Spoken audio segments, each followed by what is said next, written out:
Tudo se novo é em Cristo renasci,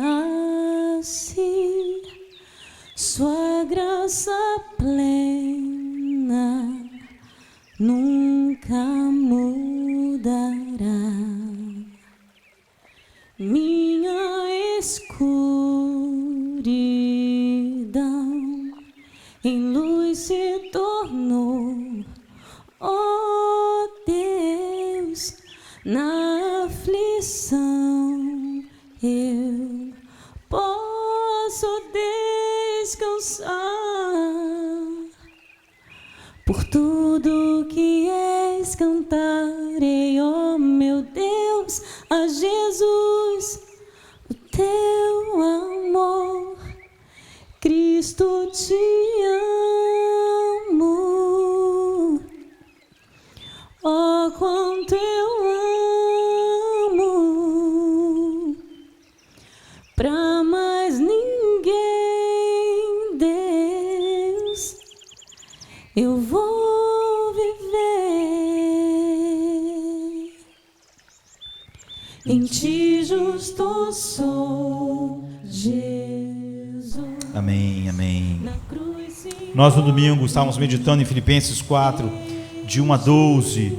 Estávamos falando sobre a diferença entre controlar ou suprimir nosso egoísmo, egocentrismo natural, nossos medos, nossas inseguranças, através daquilo que nós podemos chamar de força de vontade, ou ver isso sobrenaturalmente transformado pelo Espírito Santo. E nós estávamos meditando no domingo uma lista de Gálatas 5, nessas características e traços que haverá em todos aqueles que o Espírito Santo habita, sem exceção. Eles são chamados do fruto do Espírito: amor, alegria, paz, paciência. E nós estávamos olhando para paz.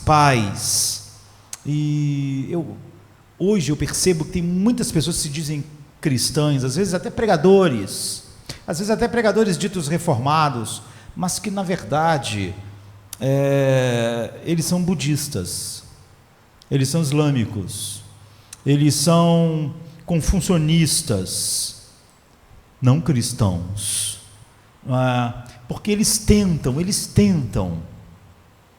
é o que o budista faz, ele tem um ensino de Buda, e eles tentam com toda vontade, alguns mais, outros menos, aplicar os ensinos de Buda.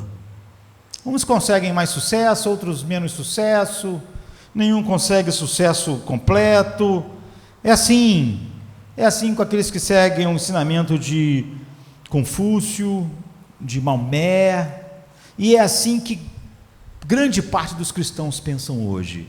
Por isso, não só cristãos, mas como pregadores, como eu disse, até pregadores reformados, eles criam toda uma teologia estranha, por exemplo, para justificar o fato de alguém ser escravo de desejos pecaminosos para o resto da sua vida.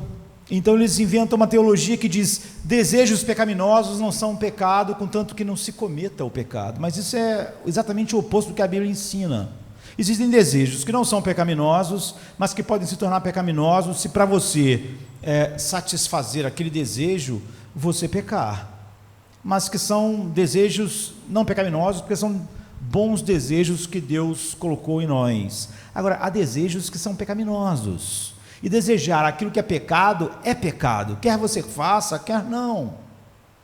Mas como essa pessoa está dizendo que aquilo caracteriza, logo apareceu pregadores, isso aconteceu também no mundo reformado, dizendo que o desejo pecaminoso não é pecado, mesmo que isso seja exatamente o oposto do que Jesus diz, do que a Bíblia diz. Por quê? Porque eles estão achando que a pessoa está tentando. Então, já que não há nada a não ser tentativas, é óbvio que ela não pode lidar com esses desejos. E outros já sempre em sintonia com o humanismo secular, Algumas pessoas não têm paz, elas não têm paz. Então as pessoas inventaram uma teologia de cristão sem paz, cristão sem descanso, cristão sem essas coisas que o Espírito Santo diz que produz alegria, cristãos em desespero final, porque na verdade essas pessoas são budistas, você vê, elas são confucionistas, elas são islâmicas, elas tentam. Buda ensinou coisas sobre a paz, uns conseguem mais, outros conseguem menos, mas o cristianismo não é assim. Nunca se diz que os seguidores de Buda, Maomé ou Confúcio estão revestidos de Buda, não existe isso no budismo. Não diz que Buda habita neles, não diz que os seguidores dos ensinamentos de Confúcio que estão revestidos de Confúcio, que Confúcio habita neles. Não existe isso. Eles só têm um ensino, eles tentam botar em prática. Uns conseguem mais, outros conseguem menos, ninguém consegue perfeitamente. Não é dito que o islâmico está revestido de Alá, não é? de Maomé, que Maomé habita neles. Não é dito isso. Você vê, não existe tal coisa, mas em oposição a isso, não existe tal coisa como um cristão que não esteja revestido de Cristo. Gálatas 3:27, por exemplo, diz assim: se vocês foram batizados em Cristo, vocês foram revestidos de Cristo. A Bíblia diz: se alguém está em Cristo, nova criação é. As coisas velhas passaram, novos desejos, novos amores, novos ódios. A Bíblia diz que o Evangelho é o poder de Deus, a graça é um poder. A graça não é só conselhos ou ensinos como Buda ensinou, como Confúcio ensinou, como Maomé ensinou. A graça é o único poder no mundo mais poderoso que o poder do pecado. Você vê, o pecado não é alguém ensinando a gente a ser mal, é a gente a fazer coisas mais. O pecado é um poder no ser humano, que escraviza todos os seres humanos, que faz todos os homens amarem as trevas. Mas há um poder maior do que o poder do pecado, o único poder maior do que o poder do pecado. E é por isso que onde o pecado abundou, a graça superabundou. A graça não é só perdão, é o poder de Deus. Esse é o Evangelho. Então você vê, esses pregadores e esses cristãos hoje, eles são meros budistas, entre aspas. Eles têm um ensino, e se eles não conseguem, com o seu esforço, como tudo que há é o ensino e a capacidade humana e o esforço, eles têm que inventar uma outra teologia para explicar isso. Nós encerramos a mensagem no domingo falando sobre Horatio Spafford, que perdeu 4 filhas, perdeu todos os bens, não é? Quando o navio afundou com as suas filhinhas, perdeu um filho antes, e escreveu um hino lindo, que diz: quando a paz como um rio acompanha o meu caminho, quando tristezas como ondas do mar rolam sobre mim, seja qual for a minha sorte, tu me ensinaste a dizer: está tudo bem com a minha alma, está tudo bem. Ainda que Satanás deva se fartar, embora as provações devam vir, que este mais firme controle me sustente, que Cristo considerou o meu estado indefeso e derramou seu próprio sangue por minha alma. Meu pecado, a felicidade deste pensamento glorioso, meu pecado não em parte, mas todo é pregado à sua cruz, e eu não o suporto mais. Louvado seja o Senhor, ó minha alma. Para mim, seja Cristo viver. Se o Jordão acima de mim fluir, nenhuma dor será minha, pois na morte como na vida, tu sustentarás tua paz em minha alma. E nós continuamos olhando para isso, como e por que esse homem olha para a cruz e pode lidar com todas essas coisas. Você vê, aqueles que estão em Cristo foram revestidos de Cristo, foram habitados pelo Espírito de Cristo, nasceram de novo. A Bíblia diz que o mesmo poder que ressuscitou Cristo dentre os mortos, nos ressuscitou também. E vai um dia transformar os nossos corpos num corpo glorioso. Você vê, o Evangelho não tem nada a ver com o budismo. Não é pessoas dizendo coisas para outras pessoas, tentarem da melhor maneira possível colocar aquilo em prática, se não conseguirem, pelo menos falarem, eu tentei. Esse é o meu máximo, mas eu não posso mudar meus desejos, eu não posso mudar os poderes que operam em minha vida. Então, eu já preguei algumas vezes sobre o Salmo 1 e sobre o Salmo 150. Eu queria olhar eles juntos. Esses dois salmos são pequenos, os dois têm 6 versos apenas. Um abre o salmo, o outro fecha, e ele fala exatamente sobre isso. Como o poder de Deus em nós vai brilhando cada vez mais e mais, até ser dia perfeito. Como a vida do Filho de Deus, por ele ser revestido de Cristo,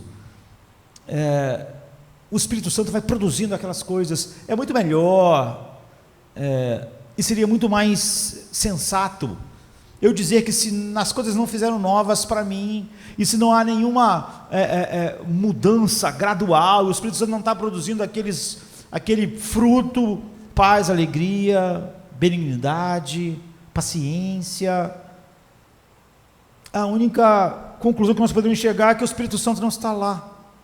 A ideia de que ele está lá, mas está encontrando barreiras maiores do que ele, é ridículo.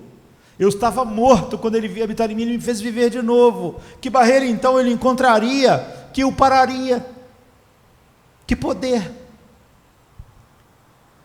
Então o Salmo 1 diz assim: bem-aventurado o homem que não anda segundo o conselho dos ímpios, nem se detém no caminho dos pecadores, nem se assenta na roda dos escarnecedores. Antes tem o seu prazer na lei do Senhor, e na sua lei medita de dia e de noite. Pois será como a árvore plantada junto a ribeiros de águas, o qual dá o seu fruto no seu tempo. As suas folhas não cairão, e tudo quanto fizer prosperará. Não são assim os ímpios, mas são como a moinha que o vento espalha. Por isso, ou a palha, né? Por isso os ímpios não subsistirão no juízo, nem os pecadores na congregação dos justos, porque o Senhor conhece o caminho dos justos, porém o caminho dos ímpios perecerá. E o Salmo 150 diz: louvai ao Senhor, louvai a Deus no seu santuário, louvai no firmamento do seu poder, louvai-o pelos seus atos poderosos, louvai-o conforme a excelência da sua grandeza, louvai-o ao som da trombeta, louvai-o com o saltério e a harpa, louvai-o com o tamborim e a dança, louvai-o com instrumentos de cordas e com órgãos, louvai-o com símbolos sonoros, louvai-o com símbolos altissonantes. Tudo quanto tem fôlego, louve ao Senhor, louvai ao Senhor. Então, como é que nós nos tornamos cristãos? Como é que nós nos tornamos participantes de Cristo? Como é que alguém pode ter certeza que é realmente um membro do corpo de Cristo? Ou seja, como podemos nos certificar de que as crenças que temos em nossas cabeças, em nossas mentes, de maneira verdadeira, moldam as nossas vidas, a nossa vida inteira? Nós falamos repetidamente que somos salvos pela graça de Cristo. Nós não somos salvos por aquilo que fizemos, e nem continuamos salvos por aquilo que fazemos, e nem estaremos eternamente com Deus por algo que fazemos. Nós não somos salvos pelas nossas vidas mudadas, mas se realmente fomos salvos, nós mudamos. Se verdadeiramente somos aceitos em Cristo, só pelo que Cristo fez, o que Cristo comprou com o seu sangue, que é todas as bênçãos espirituais, agora são nossas. E uma das coisas foi o seu Espírito Todo-Poderoso habitando em nós, para operar todas as coisas que Ele comprou para nós, e isso inevitavelmente leva a uma vida mudada. É por isso que Jonathan Edwards diz que a vida cristã é tudo sobre afeições santas. Não é nada que o homem pode fazer. Você vê, as pessoas podem seguir o que Buda diz sobre paz e nunca ter paz, porque Buda está dando conselhos, às vezes não funcionam, eu não consigo colocar em prática, mas Jesus não disse isso. Olha, eu vou te ensinar sobre a paz, vocês vão lutar para conseguir colocar em prática, pode ser que funcione, pode ser que não, continuem tentando. Essas são as últimas palavras de Buda, né? Continuem tentando, continuem se esforçando. As últimas palavras de Cristo está consumado. não só a nossa justificação. Ele não disse como Buda: eu vou ensinar vocês como 4 passos para a paz. Ele não disse isso, ele disse: minha paz vos dou, não vou lá dou como o mundo a dá.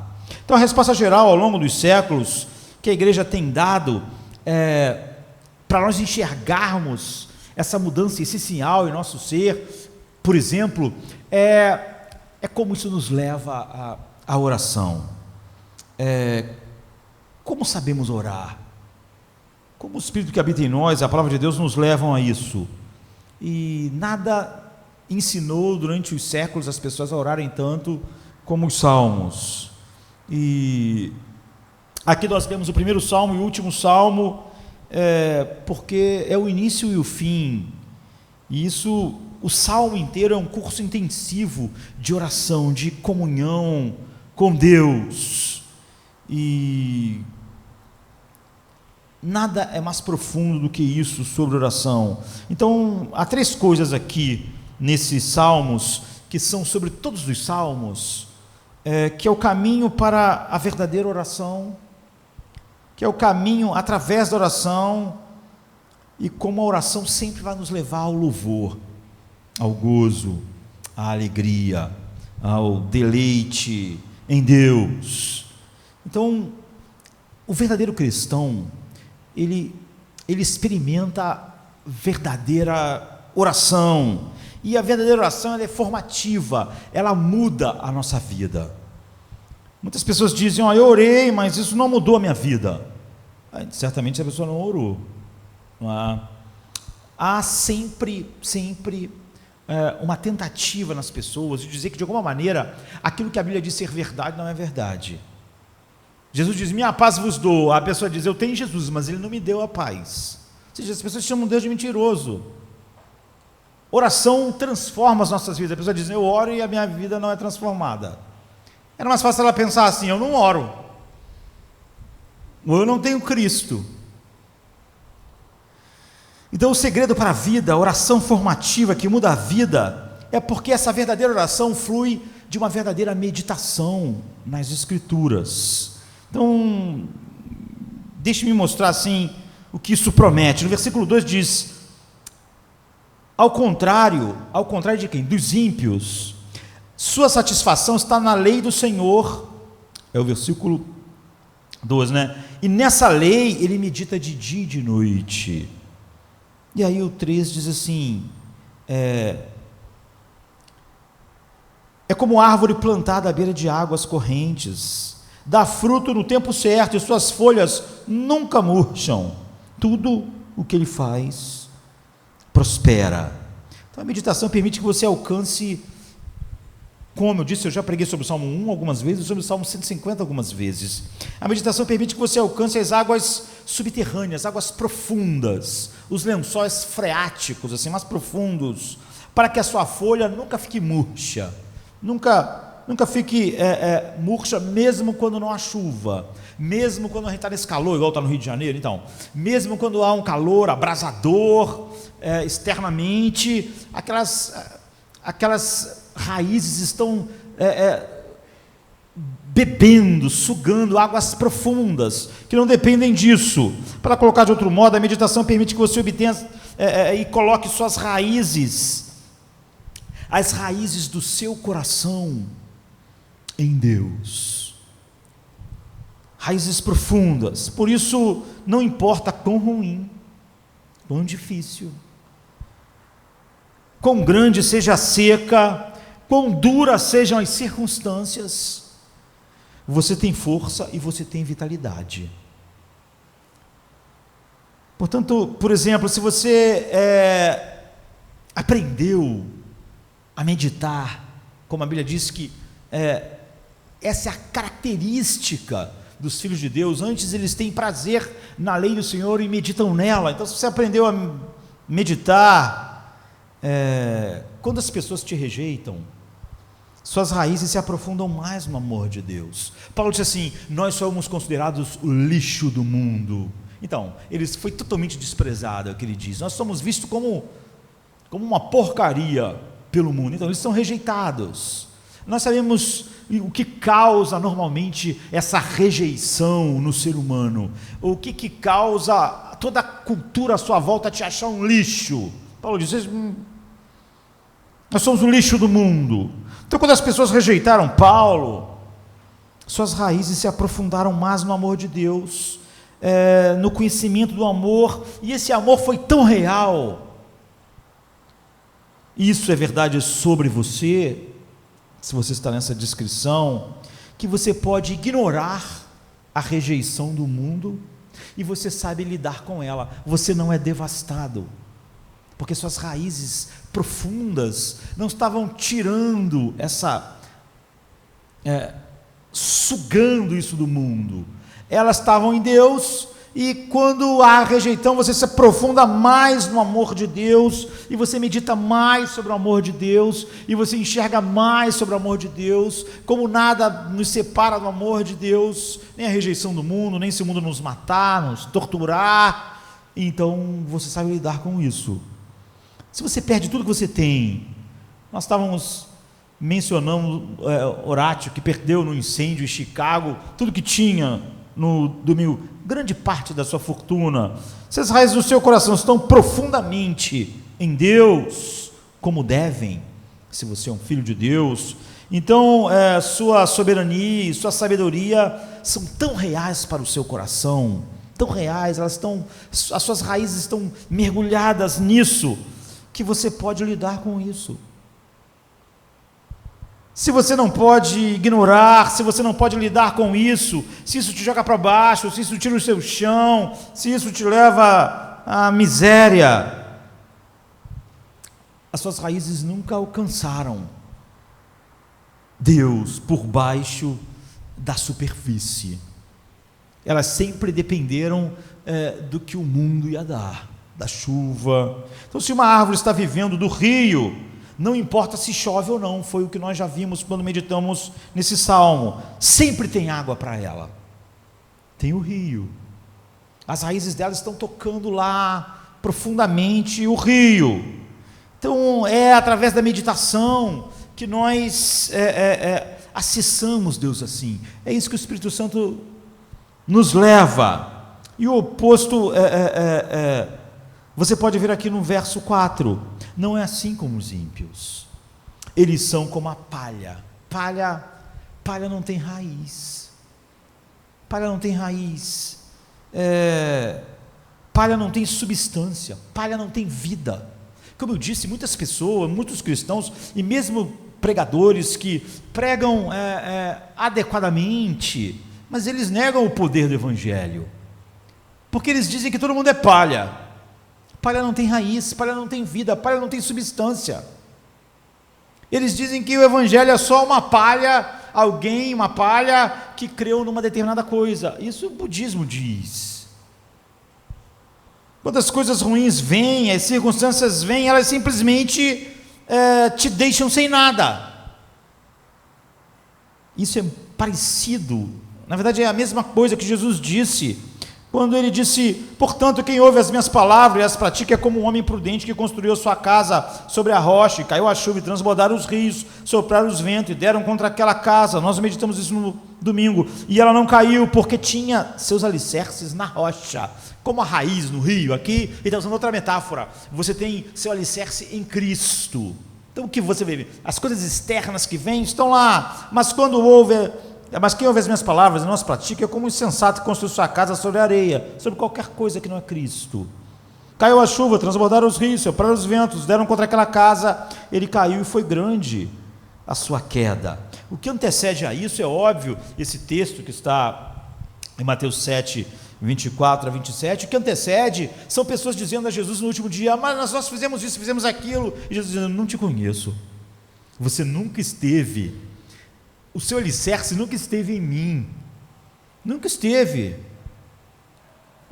Você vê, essa aqui no Salmo, essa é a versão do Velho Testamento dessa metáfora de Cristo.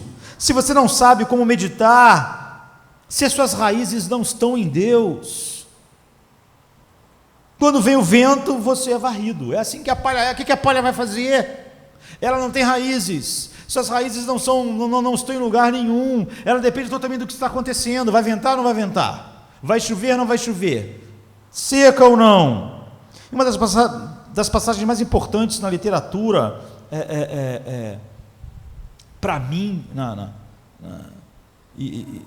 na trilogia de fantasia do Senhor dos Anéis, é um momento em que Gandalf, o mago, ele é o herói, ele é o sábio. De alguma maneira, se a gente olhar para o Senhor dos Anéis, a gente vê que todo o peso da história, de alguma maneira, está sobre ele que tem que conduzir aquele grupo de pessoas, que a Sociedade do Anel, tão heterogêneo, tão cheio de fraquezas, todo o peso está sobre ele. E no momento que pareça que está tudo terrível, que está tudo dando errado, que tudo está indo para o fim, Pepin, um dos hobbits, ele olha para Gandalf e ele está pensando assim, mas a gente sabe o que ele está pensando, diz assim: no rosto do mago, ele, Pepin, viu no princípio apenas cuidado e tristeza. Embora ao olhar mais atentamente, ele percebeu que havia uma grande alegria, uma fonte de alegria suficiente para fazer rir um reino inteiro, se essa alegria começasse a jorrar. Esse texto da Bíblia diz que você pode ser assim, você pode ser isso que Pepin está pensando a respeito de Gandalf. Ele olhou e parecia que o peso do mundo estava sobre ele, todos os problemas. Mas quando ele olhou mais intensamente, ele viu que havia uma alegria nele e um riso, que se esse riso jorrasse, ele era capaz de encher um reino inteiro. E a Bíblia diz que os filhos de Deus têm isso, porque suas raízes estão em Deus, e então eles são levados à verdadeira meditação. É o que nós vimos quando nós estávamos falando sobre paz em Filipenses, Paulo dizendo: tudo que for verdadeiro, honesto, amável, de boa fama. E nós vimos, isso parece genérico, assim, vago, mas Paulo está falando sobre a grande doutrina da salvação, daquilo que Deus faz, meditar a respeito disso. Ele disse que o resultado disso, das nossas raízes, em tudo isso que Deus faz, em todo o seu plano, toda essa beleza, justiça, em tudo, em quão amável em quão puro o resultado vai ser que a paz de Deus, que excede todo entendimento, vai guardar os nossos corações. Então você diz: poxa, essa é uma promessa incrível, como a gente faz isso? Como isso funciona? Nos versos 1 a 3 diz um pouco sobre, em primeiro lugar, no que nós devemos meditar, se as nossas raízes estão em Deus, nós estamos sempre meditando a respeito de algo, nossas mentes estão capturadas por isso vai incendiar os nossos corações em afeições. Então é óbvio que o ser humano pode meditar sobre qualquer coisa. De certa forma, nós fazemos isso com as coisas que nós amamos e desejamos. Mas aqui o texto está falando sobre as raízes estarem profundamente em Deus, como um rio que nunca seca, como Paulo estava dizendo em Filipenses. Então aqui diz: mas o seu deleite, o seu prazer, é uma afeição santa, porque não é o seu dever, é o seu deleite, está na lei do Senhor. Esse é um termo, lei do Senhor, aqui, que significa toda a Escritura, tudo aquilo que Deus diz. Mas o seu deleite está na lei do Senhor, e na sua lei ele medita de dia e de noite. Então você vê, a meditação oriental, ela não tem nada a ver com a Bíblia. É por isso que a gente nunca pode pensar em palavras sem definições bíblicas. É muito comum as pessoas olharem as palavras e irem para um dicionário, simplesmente encontrar, ou tentar encontrar. A palavra amor para o mundo não tem nenhum significado que você possa realmente dizer que se pareça com o que a Bíblia diz. As pessoas falam que alguém está vivendo em pecado por amor. A Bíblia não concordaria que aquilo é uma definição do amor verdadeiro, não é? Mas da concupiscência, da escravidão, e, enfim, A meditação oriental diz que você deve esvaziar a sua mente. Então, se você vê, ela quer dizer, a meditação, quando você pensa em meditação oriental, ela quer dizer o oposto da Bíblia. Então, você não basta ter um dicionário, não é? Você precisa ter todo o significado bíblico de amor, paz, tolerância, enfim. A meditação bíblica é exatamente o oposto da meditação oriental. É para encher a sua mente com as Escrituras, é para que as suas raízes toquem as águas profundas, ou seja, para que suas raízes toquem o caráter de Deus. Então, o que você faz quando você enche a sua mente com as Escrituras? Há duas palavras aqui que dizem algo sobre o que realmente significa isso. Você vê que Paulo está falando a respeito daquilo, que essa paz de Deus, ela flui disso, né? De a nossa mente estar ocupada com tudo que é puro, amável, de boa fama. Ele diz: nisto pensai, meditem, enchem a mente. A palavra meditar significa pensar. O pensamento oriental diz que meditar é esvaziar a sua mente de todo pensamento, é conseguir ficar sem pensar nada, até você conseguir se livrar de todo pensamento racional. Mas a meditação bíblica, ela pense furiosamente, pense intensamente, pense em todas as verdades a respeito de Deus. Você está olhando para a Escritura e você está fazendo perguntas à Escritura. Você não está fazendo só leitura bíblica. Muitas pessoas fazem leitura bíblica, tem aquele plano para ler a Bíblia durante o ano inteiro. Tudo bem, isso é ótimo, eu também faço. Mas a meditação é encher a sua mente com aquela verdade e fazer muitas perguntas. Você está fazendo perguntas sobre isso, você está pensando, você está pressionando a sua mente, você está refletindo, você está ponderando. Além disso, a metáfora que é desenhada diante de nós aqui aponta para uma árvore que tira água, de modo que as folhas dela e os ramos estão sempre verdes, não importa o que acontece. Então essa palavra deleite, mas o seu deleite está na lei do Senhor, e na sua lei medita dia e noite. Literalmente deleite, a palavra que ele usou aqui literalmente significa se sentir rico, se sentir abastecido, de tal maneira que você está, seu coração está em paz, se deleitando. O que significa isso é bastante simples. Você está tomando pensamentos abstratos sobre Deus, e você está pegando esses pensamentos, não simplesmente que Deus é soberano, Deus é grande, Deus é gracioso, ou sobre tudo aquilo que Ele fez em Cristo. Você está não só com pensamentos abstratos sobre Deus, você está trazendo isso para o seu coração.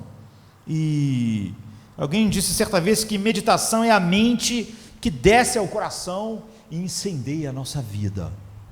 Então, muitos salmos são meditação. Por exemplo, o Salmo 103 diz: bendize, ó minha alma, ao Senhor.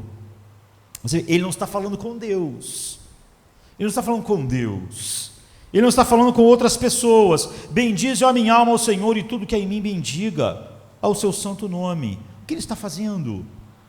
Bendize ao Senhor, ó minha alma, e tudo que há em mim bendize o seu santo nome. Não se esqueça de todos os teus benefícios, ó minha alma. Ele está meditando, ele está pensando em tudo que Deus é. Então ele está dizendo para a sua alma, como a única resposta adequada é um louvor profundo para esse Deus. Ou seja, o que é isso? É tomar a verdade e pressionar o seu coração. Ele estava pressionando no Salmo que nós lemos agora, o 103, ele está pressionando as verdades de quem Deus é em seu coração, até que o coração finalmente seja afetado pela verdade e incendeie. Richard Baxter, que é um dos maiores puritanos, nasceu em 1615, ele escreveu livros como O Descanso Eterno dos Santos.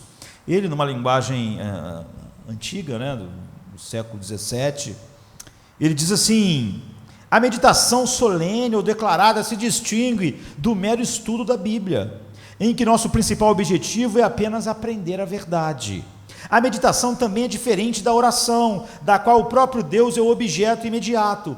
A meditação, no entanto, é o afeto de nossos próprios corações e mentes com amor, prazer e humildade em relação à coisa contida na Escritura, a beleza de Deus.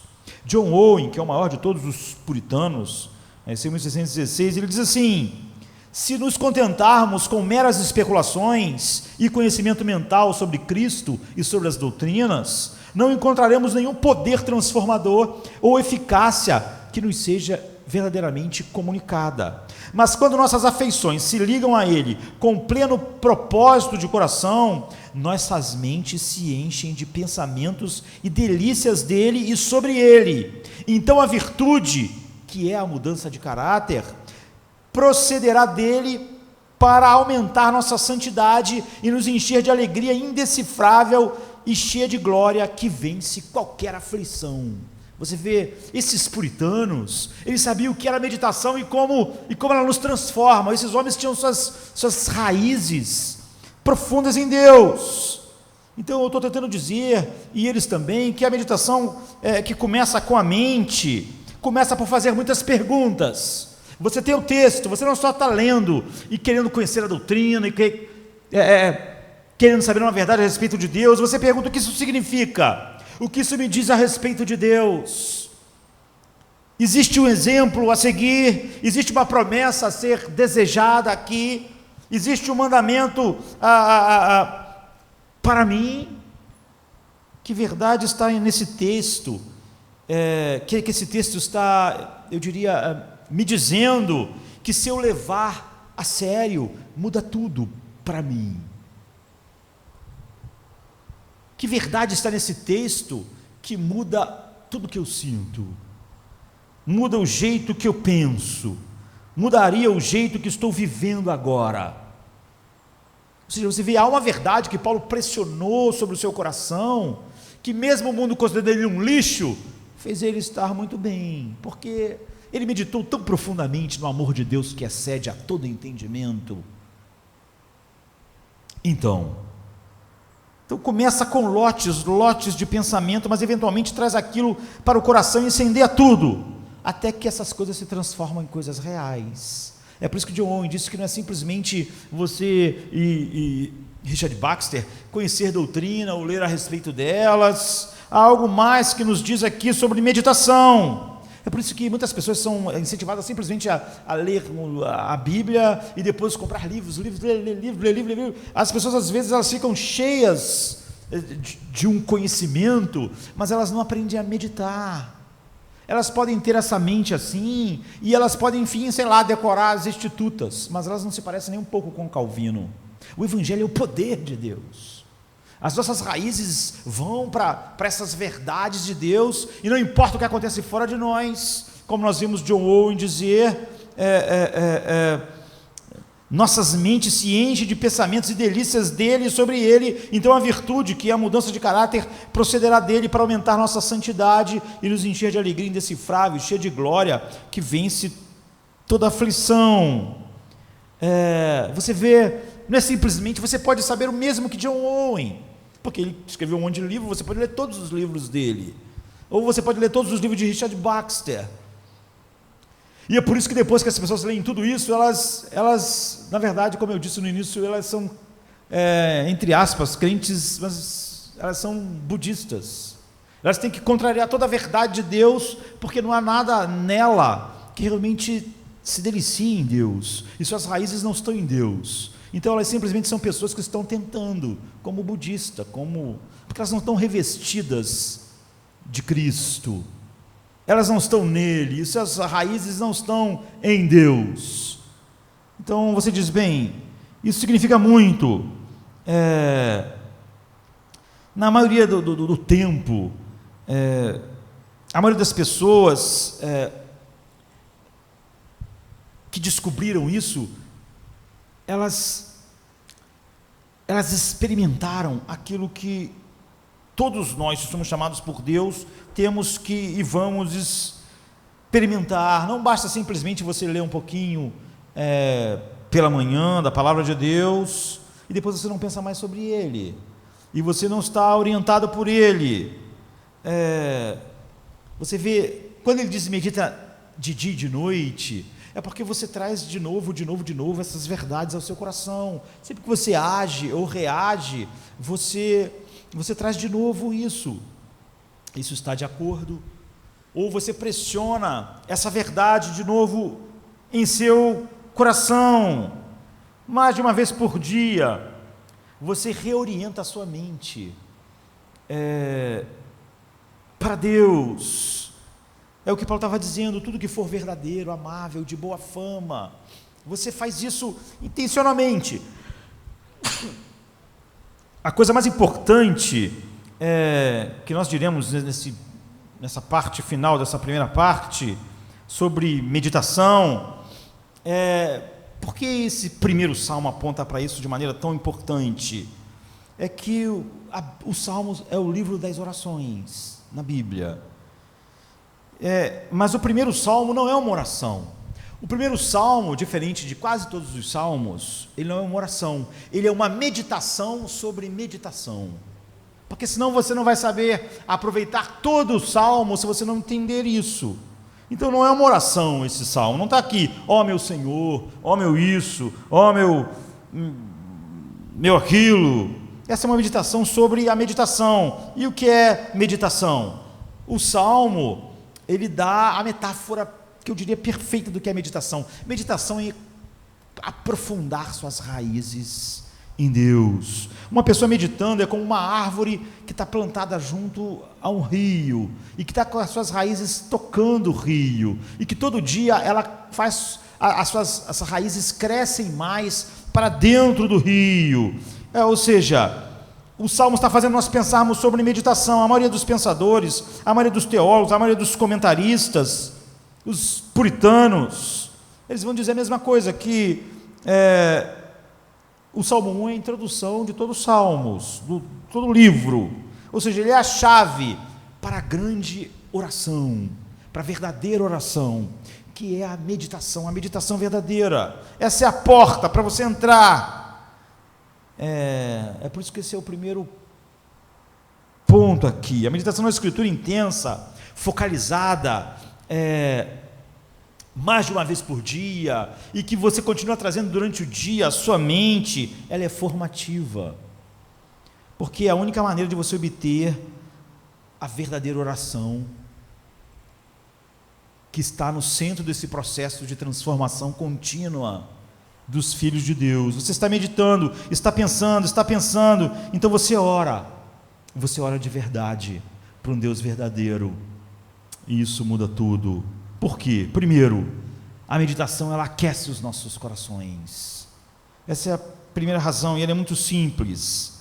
Você sabe o que é tentar ligar um carro num dia muito frio, sei lá, o carro está parado semanas, a temperatura está quase a zero, você vai virar o carro e provavelmente ele não vira. Você vai e diz: oh meu Deus, eu deveria estar sendo aquecido pela verdade, mas eu não estou. Está muito frio. Bem, o fato é que a maioria das pessoas, elas vão orar assim. Você vê, não há uma meditação que aqueça o coração. Portanto, não há oração de verdade. Há algo que eu aprendi há muitos anos, finalmente, há uns 30 anos atrás, lendo uma carta de Martim Lutero, que falava exatamente a respeito disso. É uma carta para o seu barbeiro. O barbeiro de Lutero escreveu uma carta para Lutero e disse: mestre Lutero, como eu oro a oração que transforma realmente. E então Lutero respondeu numa carta de 40 páginas para esse barbeiro. Eu não sei se o homem queria uma resposta tão grande assim, não é? E Lutero disse: é muito simples. Eu nem sei se é muito simples quando alguém fala assim: é muito simples, e escreve 40 páginas para explicar como o outro deve orar. Mas foi o que Lutero disse. Lutero disse: o que eu faço antes de orar? Eu tomo os 10 mandamentos, ou eu pego a oração do Pai Nosso, a oração do Senhor, ou eu pego qualquer passagem da Bíblia. É o que Lutero disse. Esse é um resumo do que ele disse. E para cada sentença que eu leio, Lutero disse, eu faço 4 perguntas. O que está sendo ensinado aqui? O que está sendo ensinado sobre Deus? O que está sendo ensinado sobre o mundo? O que está sendo ensinado sobre o meu coração? O que está sendo ensinado sobre o pecado? O que está sendo ensinado? Depois ele fazia uma outra pergunta, o que isso mostra a respeito de Deus que deve me levar a louvá-lo? Em terceiro lugar, o que isso me mostra sobre mim mesmo, que eu deveria agora me arrepender e confessar diante de Deus?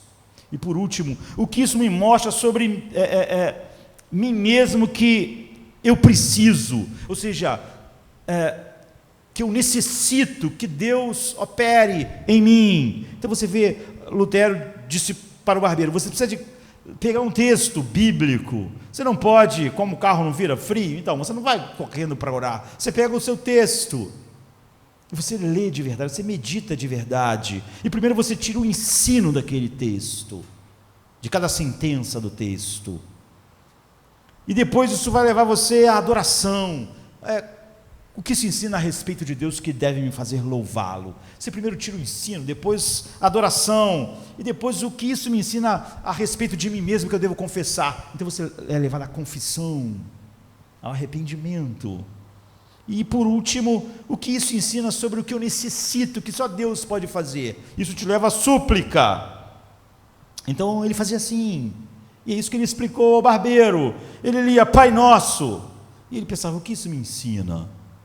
O que isso me diz, depois que ensina, de como eu devo louvar a Deus? O que isso me ensina, que deve me levar à confissão e arrependimento? E o que isso me ensina que deve levar à súplica? Por exemplo, ele diz, olha, isso me diz que Deus me deu uma comunidade. Primeiro ele fala...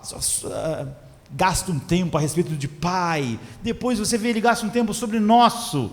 Cada coisa dessa traz um ensino, traz qual é o motivo de louvor ali, qual é o motivo de arrependimento em mim ao ver a falta disso, e qual é o motivo da súplica, da minha necessidade sobre isso, o que eu posso conhecer a respeito de Deus, como eu posso louvar a Deus por isso, o que eu devo confessar e o que eu devo pedir.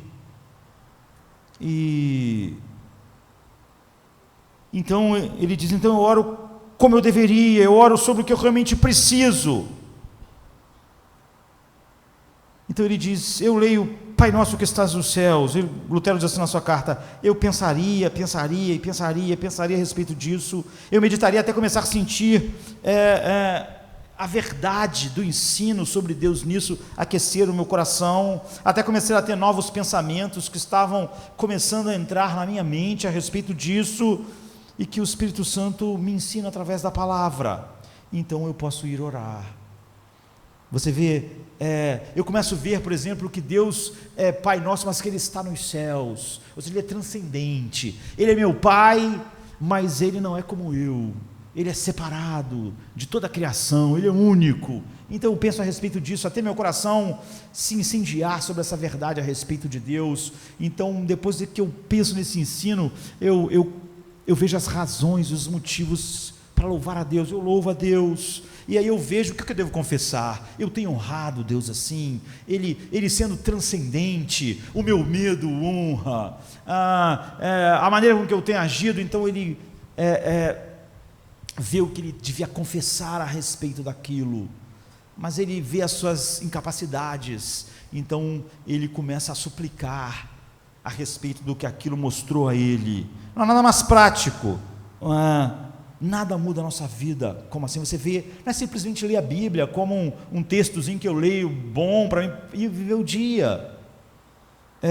Você tem que fazer meditação sobre a Escritura até o seu coração estar aquecido para a verdadeira oração, que é uma resposta ao que Deus é de verdade, que aquele texto mostrou, é uma resposta a verdadeira de adoração, aquilo que o texto mostrou sobre quem Deus é uma confissão verdadeira daquilo que eu vejo, como a minha vida não tem manifestado aquilo que aquele texto está falando a respeito de Deus, e é também uma súplica profunda daquilo que eu preciso que o Espírito Santo opere em mim. Então você vê, em segundo lugar, a oração é uma resposta à palavra de Deus. No fim, como as crianças aprendem a orar, a falar? Elas ouvem, então elas falam. Se você adotar hoje, se você fosse, alguém trouxesse um menininho, uma criancinha, um bebezinho chinês, para você, e você adotasse, chinês, chegou da China ontem, sim, sabe, um mês de idade, você não ficava pensando assim, meu Deus, eu vou ter que aprender mandarim, porque quando essa criança começar a falar, eu não vou entender nada que ela diz, e ela não vai me entender, vai ser horrível, porque esse garoto é chinês. Você não pensa assim, não importa onde ele nasceu, você vai falar, ele vai continuar ouvindo você falando durante um tempo, e no momento que ele começar a falar, ele vai começar a repetir o que você diz, e ele vai falar como você. Nós falamos em torno das crianças, e ela começa a prestar atenção, papai, mamãe, sei lá, irmão, garrafa, qualquer coisa que sejam, ele ouve, então ele aprende a falar. Da mesma forma, a oração é responder a Deus, é responder o que Deus nos diz. Nós nunca estamos orando verdadeiramente, enquanto nós não ouvimos e aprendemos. Essa é a verdadeira oração. Portanto, não há oração verdadeira a menos que seja uma resposta à palavra de Deus. Agora, qual é o caminho através da oração? Se você quer ter tanta alegria interior, que você pode encher um reino, como o Pepin disse que viu no Gandalf, você tem que seguir o saltério. O Salmo 1 nos aponta para todo o Salmo aqui. A principal maneira de nós aprendermos a orar é estarmos imersos nos Salmos. Jesus estava totalmente imerso nos Salmos. Você vê Jesus o tempo todo mencionando os Salmos. Como judeu, os Salmos eram o livro de oração deles, porque esse aqui é o livro de oração de Deus, e Jesus cresceu orando, e, enfim, esses Salmos. E, por exemplo, a regra de São Bento estabeleceu os seus mosteiros para que os monges tivessem que ler e recitar, ou ouvir ler, ou cantar os salmos, todos os 150 salmos, toda semana.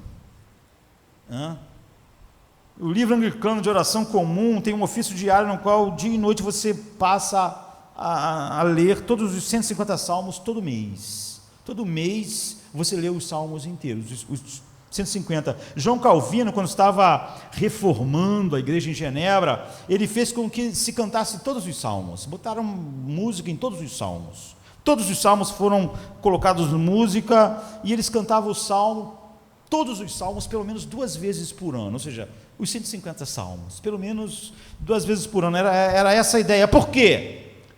Qual é a grande coisa dos salmos? Por que isso era feito? Porque os salmos são a chave para a compreensão da oração que nos transforma. É isso que a gente está olhando hoje, por 2 razões. Primeiro, você encontra o Deus real nos salmos. A Bíblia nos diz, se nosso pensamento for deixado a nós mesmos, se nós formos deixados aos nossos próprios corações, se nós dermos asas à nossa imaginação, um reino livre para o nosso pensamento, nós sempre vamos criar um Deus falso em nossas vidas, sempre. Não há nada mais fundamental que a Bíblia nos diz sobre os nossos corações, de que nós não gostamos naturalmente do Deus real. Nós temos que ser instruídos sobre o Deus real. Nós nunca vamos dar asa à imaginação e encontrar o Deus real. Nós não gostamos naturalmente do verdadeiro Deus. É por isso que as pessoas estão sempre redefinindo o que Deus diz. Elas não gostam. A Bíblia diz assim: não andeis ansiosos por nada. Elas não gostam disso, então elas inventam um Deus que diz: pode andar ansioso. Elas não gostam. Então o que realmente queremos é criar um Deus com que nós possamos lidar. Um Deus que, se eu tenho desejos pecaminosos, da qual eu nunca sou liberto, eu invento que desejo pecaminoso não é pecado. Você vê, apesar de Deus ter dito outra coisa. O humanismo secular diz algo, então as pessoas começam a encaixar Deus ali. O humanismo secular diz que nós só somos um amontoado de glândulas e reações químicas e hormônios, e nós não podemos fazer nada, e não há nenhum poder que possa fazer nada, porque ele é materialista. Ele acha que tudo veio de uma explosão do nada, não tem propósito. E aí as pessoas que se dizem crer que o evangelho é o poder de Deus, abraçam o que ele diz, e então inventam um evangelho que não tem nenhum poder. Como eu disse, são meros budistas. Agora, o Deus da Bíblia, por exemplo, ele é transcendente, ele é supremo, ele é majestoso, ele é um juiz, ele é santo, é soberano, é imanente. Ele não é apenas transcendente, ele habita naqueles que ele deu ao seu Filho. Ele regenera, ele dá uma nova vida. Eles estão revestidos de Cristo. Eles são membros de Cristo. Pessoas no Ocidente se apenas usam seus próprios pensamentos para orar, sem ser dominado em sua vida de oração, pelo que a palavra diz a respeito de Deus. Sempre elas têm um Deus que é amigo, um Deus compreensivo. Então você vê, elas começam a chamar seus pecados de doenças, elas começam a falar que em vez de arrependimento elas precisam de terapia, elas começam a dizer que no caso delas, elas não são, o Espírito não tem nenhum poder, os frutos do Espírito não vão nunca surgir, mas elas ainda têm Deus, elas inventaram outro. Não flui da Bíblia. O que você tem nos Salmos são orações divinamente inspiradas, respondendo ao Deus que está lá, ao Deus verdadeiro. Como são essas pessoas? Se Deus é uma pessoa real, como Ele é? É isso que é dito para nós o tempo todo. Uma vez que todos nós somos feitos à imagem de Deus, nós sabemos que as pessoas são complexas, não é? Complexas. Às vezes são imprevisíveis, ainda mais depois que o homem pecou. Mas quando você vai ao Salmo, você vai ver que Deus é infinitamente mais complexo do que isso. Você tem um relacionamento pessoal com qualquer pessoa real e é bastante complexo. Você não define uma pessoa com 3 palavras e ela se encaixa em tudo que você quer. Não. Se você entrar no livro dos Salmos e deixar a sua oração ser guiada pelos Salmos, você vai regularmente ficar realmente tendo que pensar a respeito, como Lutero ensinou o barbeiro a orar, a respeito de uma verdade, a respeito de Deus surpreendente, grande, maravilhosa, mas que nunca te ocorreria. E você vai dizer, eu não entendo isso. Eu quero entender isso. E você vai entender. Porque você não está orando para um Deus de papelão, não está orando para um Deus que você inventou. Se o Deus que você diz orar, se encaixa contigo, como ele se encaixa? O cara tem desejos pecaminosos que ele diz que definem quem ele é. Então ele inventou um Deus que se encaixa com esses desejos. Ele não tem nenhuma paz, ele inventou um Deus que se encaixa com isso. Um Deus que não tem poder, um Deus que não é a paz.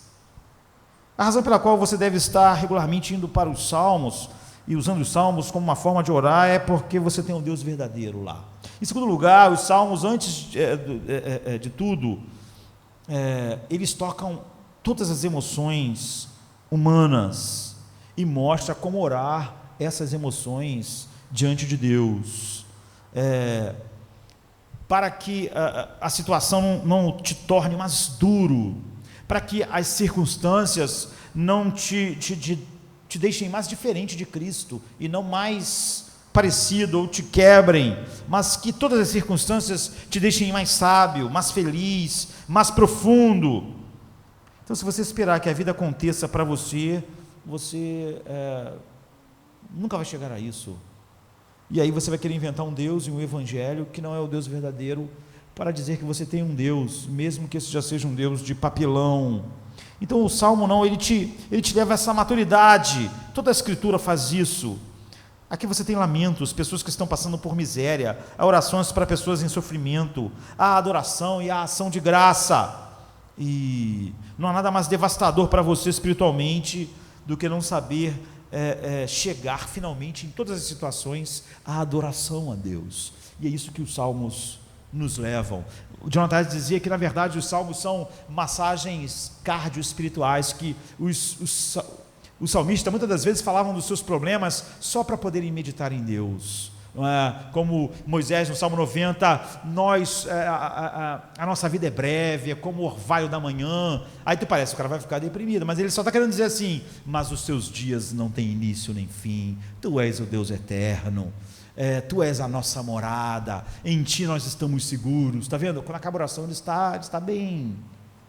Então não há nada mais devastador do que não saber como se arrepender e se recuperar quando você fez algo estúpido. Os salmos nos ensinam isso.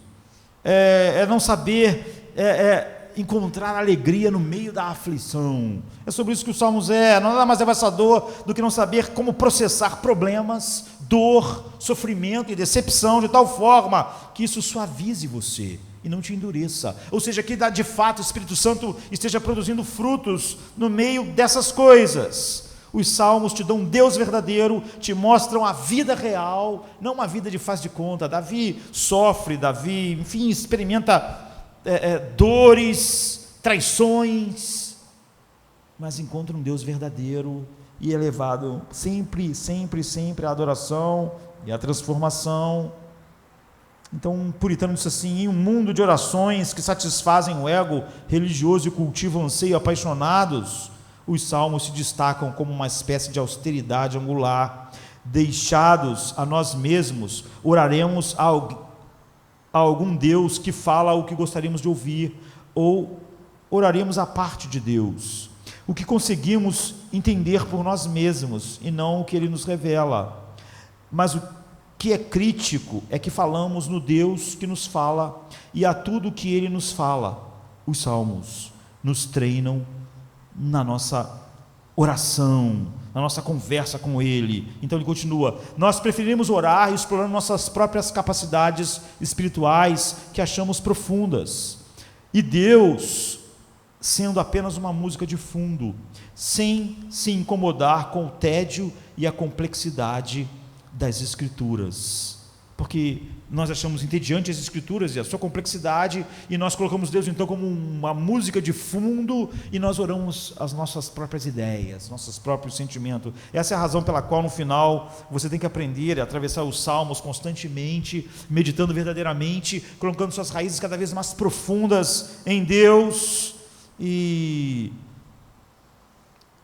quando eu comecei a olhar os salmos assim, e toda a Escritura, muitas das vezes você não sabe o que está acontecendo, e você tem que fazer aquelas perguntas que Lutero fez e aprofundar naquilo, e essa é a parte pensante da meditação. Só isso gera a verdadeira adoração. Quando você vai orar, seu coração já está aquecido, suas raízes estão mais profundas em Deus, e em tempo de seca você está melhor e não pior, e depois de um tempo você só tem que aprender a lê-los. Quanto mais você faz isso, mais os textos, mais os salmos e todos os textos da Bíblia vão ficando mais claros, e você vai podendo aprofundar mais as suas raízes, e você simplesmente, a oração flui mais profundamente. Eu entendo isso, eu estou contigo nisso, e eventualmente as suas raízes se aprofundam mais em Deus, e você experimenta esse poder transformador. E por último, porque nosso tempo acabou, o último salmo. Se a oração começa com meditação, e meditação sobre a Escritura, feroz meditação em toda a Escritura, e os salmos são profundos nisso. O Salmo 150 nos diz que toda oração verdadeira vai terminar em louvor verdadeiro. O último salmo é assim, ele começa assim: aleluia, louvem a Deus no seu santuário, louvem-no no seu poderoso firmamento. Você sabe o que está acontecendo aqui? O versículo 1 faz essa pergunta: onde devemos louvar a Deus? Ele diz: em toda parte, em seu santuário, no universo, em todo lugar. Por que devemos louvar a Deus? Ele diz: por seus atos poderosos, também a grandeza, por sua grandeza, que é uma palavra aqui que está ligada a palavra que ele usou, ligada à redenção, seu amor, o seu poder que nos redime. Você vê, quando as raízes ficaram profundas lá, isso explode em louvor. Em outras palavras, por que nós devemos louvar a Deus? O Salmo diz: por tudo. Depois que nós pensamos bastante a respeito disso, como devemos louvá-lo em toda parte? Então o verso 3 e 5 diz: louvem-no ao som da trombeta, louvem-no com a lira e a harpa, louvem-no com tamborins e com danças, louvem-no com instrumentos de cordas e com flautas, louvem-no com símbolos sonoros, louvem-no com símbolos ressonantes. Quem deve louvá-lo? O versículo 6 diz: todos. Agora, por que termina sempre assim, em louvor? Um antigo teólogo diz: toda oração buscada e continuada o suficiente torna-se louvor. Qualquer oração, por mais desesperada que seja em sua origem, não importa quão temerosa inicialmente, a experiência que ela atravessa termina sempre em louvor.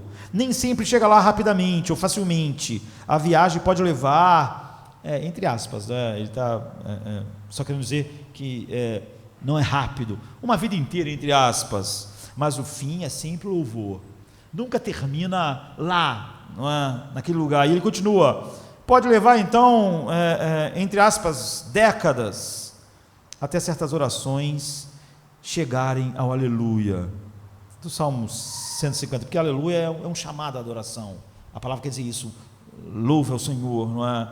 Nem todas as orações são culminadas imediatamente assim. De fato, a maioria das orações, se o saltério é um verdadeiro guia, não chegam rapidamente assim, mas vão sempre levar ao louvor. Ou então o homem está em um estado miserável, sempre chega naquele lugar que ele diz: porque teu reino, o poder e a glória para sempre. Sempre chega. Agora, nesse ponto eu quero te mostrar, nesse fim, um quebra-cabeça que há no Salmo 1 e no Salmo 150. E a afirmação surpreendente no Salmo diz assim: o homem de Deus ou mulher se deleita na lei do Senhor e medita nela de dia e de noite. Certamente eu vi uma cerimônia de casamento, um vídeo que estava sendo celebrada por Arcis Pru, e ele estava pregando no Salmo 1, e quando ele chegou no versículo 3, ele disse: você percebe quão louco é isso? O Salmo está nos dizendo que a marca de um verdadeiro cristão, de um homem que nasceu de novo, é que eles vão à igreja, não é que eles vão à igreja dia e noite. A marca do verdadeiro cristão não é que a pessoa está na esquina dia e noite pregando sobre Cristo. A marca do cristão, do verdadeiro cristão, não é que a pessoa está fazendo isso ou aquilo. A marca é que essa pessoa ama a lei do Senhor e nela medita de dia e de noite. Em outras palavras, ele gosta que Deus diga o que ele deve fazer, a lei do Senhor. Agora, ele está tão feliz por Deus cruzar a sua vontade, que a coisa que ele mais gosta é meditar nisso. Deus falando: faça isso, não faça isso, faça isso, busque-me novamente, medite nisso. E ele diz que a marca de um homem, uma mulher piedoso, ou seja, de um homem regenerado, é que você se deleita em que Deus te diga como viver a sua vida, como viver seu casamento, como gastar o seu tempo. Você se deleita na lei do Senhor, você se deleita no que Deus diz sobre a vida, sobre como sua vida deve ser. Isso prova que as suas raízes estão realmente tocando as águas subterrâneas de Deus. E como isso acontece? Isaías sabia que Deus era santo, mas em Isaías 6, ele teve o que você poderia chamar, e eu também, de uma experiência meditativa da realidade da santidade de Deus. Não é só saber, quando ele viu a verdadeira santidade de Deus, ele diz: ai de mim, porque eu sou um imundo. Você vê, ele não simplesmente sabia que Deus era santo, agora ele, as raízes dele tocaram profundamente na verdade de que Deus é santo. No Sermão da Montanha, Jesus medita sobre a lei de Deus, e ele diz: bem, se você pensar nisso, se você se aprofunda no coração de Deus, você vai descobrir que apenas ressentimento é uma forma de assassinato. É uma passagem incrível, não é? Houve uma professora que deu aos seus alunos não crentes, céticos, um trabalho para lerem o Sermão do Monte e escreverem depois uma dissertação, enfim, E uma das pessoas, um dos rapazes, em seu trabalho, disse: eu não gostei do Sermão da Montanha, porque me faz sentir que eu preciso ser perfeito, e ninguém é. Você vê, Mark Twain, que é um escritor americano, na verdade, o nome dele é Samuel Clemens, mas ele é famoso como Mark Twain. Ele é um dos maiores escritores americanos. Ele disse que ele tinha um pesadelo que de volta e meia ele experimentava e acordava agoniado de noite. Ele disse que sempre dormia e ele sonhava com uma Bíblia enorme pesando sobre o peito dele, então ele acordava, e isso era muito realista. Então, se você lê a lei do Senhor e vê que ela exige o que ela exige, como você pode se deleitar nela?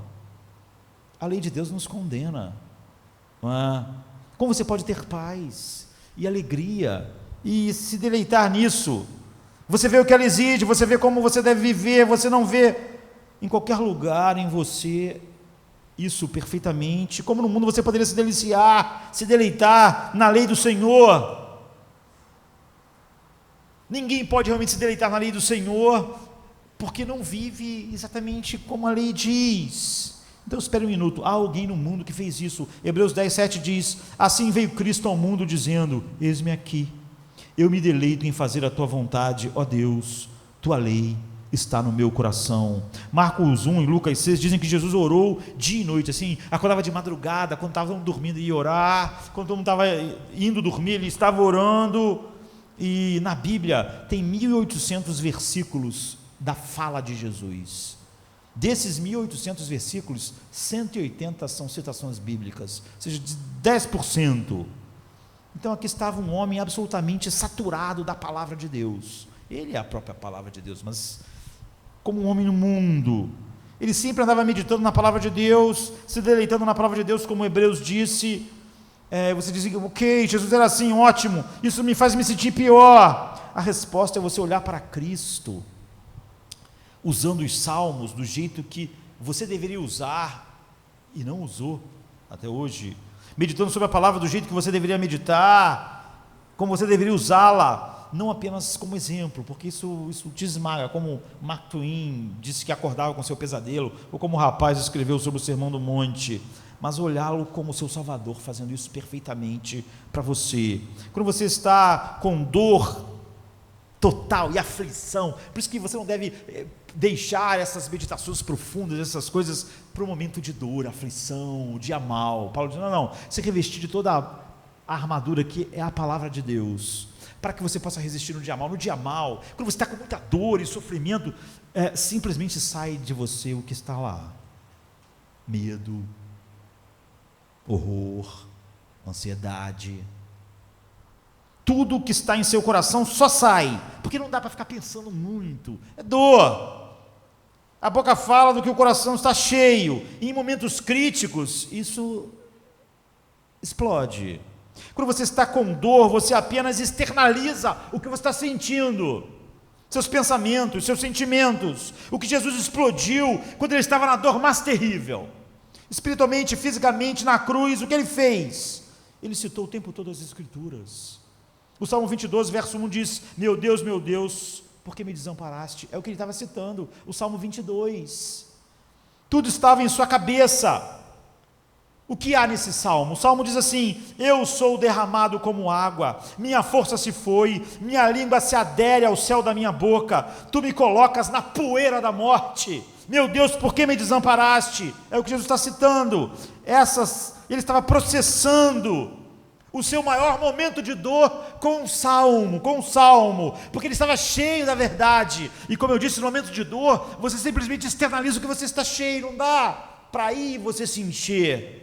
Como um salmo, ele estava fazendo o que você e eu deveríamos fazer. Ele estava lidando com isso, com a verdade, ele estava enfrentando isso, porque ele sabia como meditar nas Escrituras, e ele sabia como orar através dos salmos, da verdade.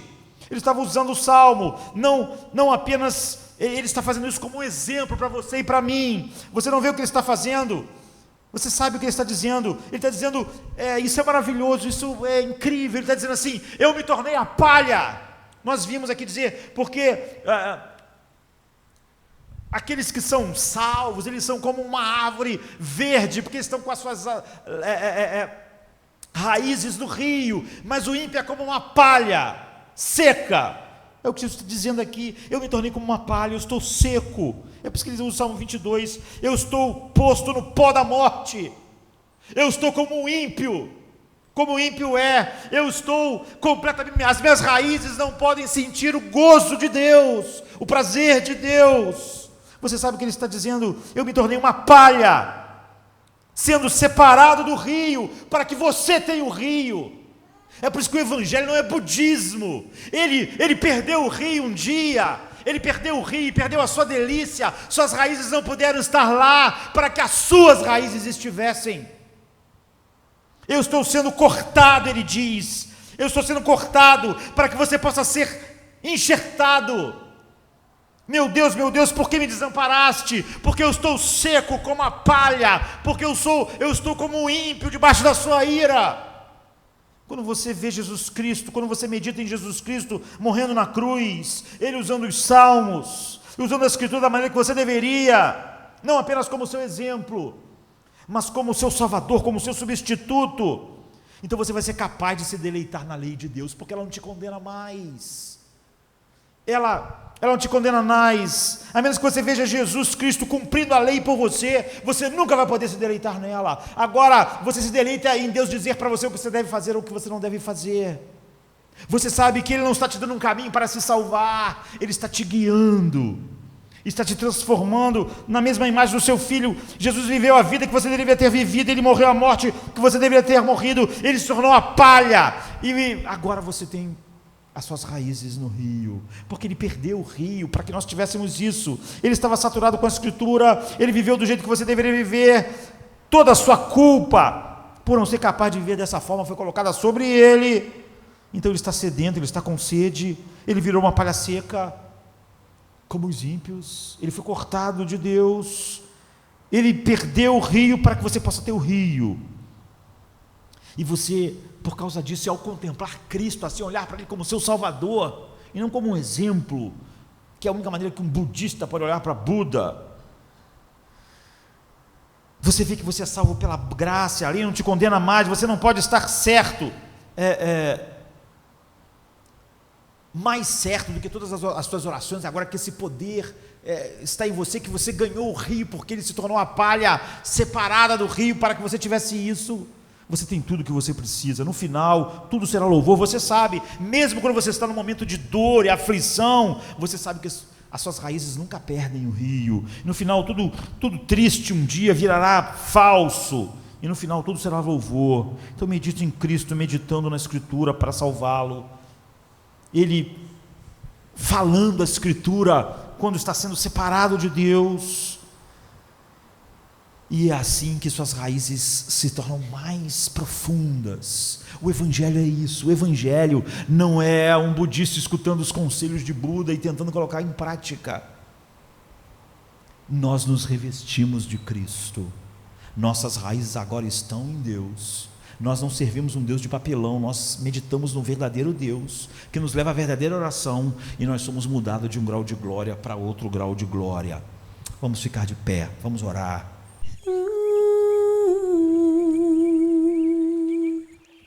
Tudo se novo é, em Cristo renasce, sua graça plena nunca mudará. Minha escuridão em luz se tornou, ó Deus, na aflição eu posso descansar, por tudo que és cantarei, ó meu Deus, a Jesus, o teu amor. Cristo, te amo, oh quanto eu amo, pra mais ninguém, Deus,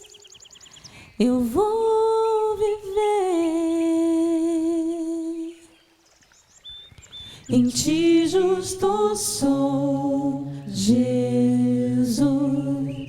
Na cruz sim morri.